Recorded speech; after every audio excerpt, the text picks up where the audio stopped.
The motion moved by the member for Melbourne in relation to suspending standing orders to enable the proper conduct in this place. To be very clear about what happened today, the government moved a very specific procedural motion to limit debate on the second reading of a controversial bill to 40 minutes. It then also included in that motion, procedural motion, very specific provisions for questions to be put at consideration in detail stage, with an express provision for the opposition to be able to put its question and then a separate question be put by crossbench members. Now, the second reading was not concluded in accordance with that motion. It went beyond that 40 minutes. The opposition was then given the call to move its amendment at consideration in detail stage, and the record indicates it was at 1:45 p.m. at that time. But upon seeking the call following the division that ensued, I was overlooked by the chair, and the chair proceeded to go straight to that. At no point was there a question of a member of government standing to say that it was that I was unable to seek the call from the chair to move my consideration in detail amendment because of there being a decision to revisit the 140 timeline. It's clear that when the opposition was given the opportunity to move their amendment past those provisions, the government had waived the provisions of that motion. And it does give rise to a question, I would say a legal question, of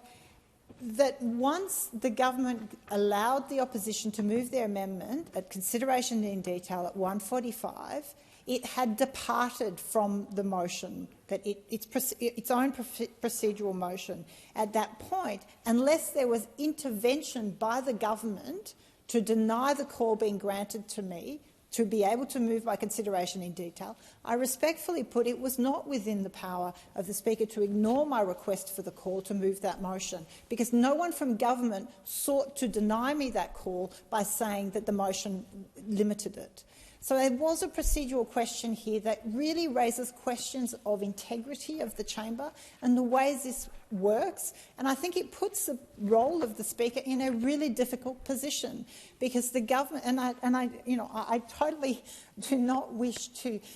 cast any negative imputation or anything in relation to the role of the Speaker, but it has put the role of the Speaker into a very difficult position as to the proper management and operation of the House by the conduct of the government itself. It has failed to implement its own procedural motion and then allow for proper debate to occur. Now, just so that we're really clear,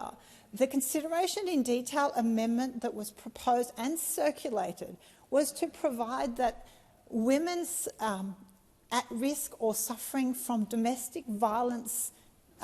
abuse could not be provided a removal order by the minister. Now, everyone in this place stands up time and time again to say that they stand for fighting against domestic violence, protecting the rights of women, and yet here we had a really real case, an opportunity to make sure that law was not going to be a complete overreach when it comes to women and children in situations of domestic violence and abuse, and the government did not comply with its own motion to allow me to move that motion. That is why we should be suspending standing orders and revisiting the question. If legally there is a question that we've departed from that procedural motion, then the provisions of the standing orders should then be regenerated. The question of reconsideration, Standing Order 154, for example, specifically provides that before the third reading of a bill is moved, a member may move without notice that a bill be reconsidered in detail, in whole or in part, by the House. Now, I sought to do that, again, trying to go by the book, relying on these standing orders. But what was really made clear today with how the House operated and the really difficult position the chair was put in was that it appears to be a free-for-all. I mean, it appears to be that the government can move a procedural motion that makes specific considerations and provisions for the debate and the process for a bill, rightly or wrongly, of course, I'll put aside my concerns around the curtailing of debate, but then depart from that without amending the motion and put the whole consideration, I would say, in question as to whether or not the legitimacy of the vote that even occurred. The only way that can be fixed is by supporting this motion to suspend orders, return to the question, enable Standing Order 154 to be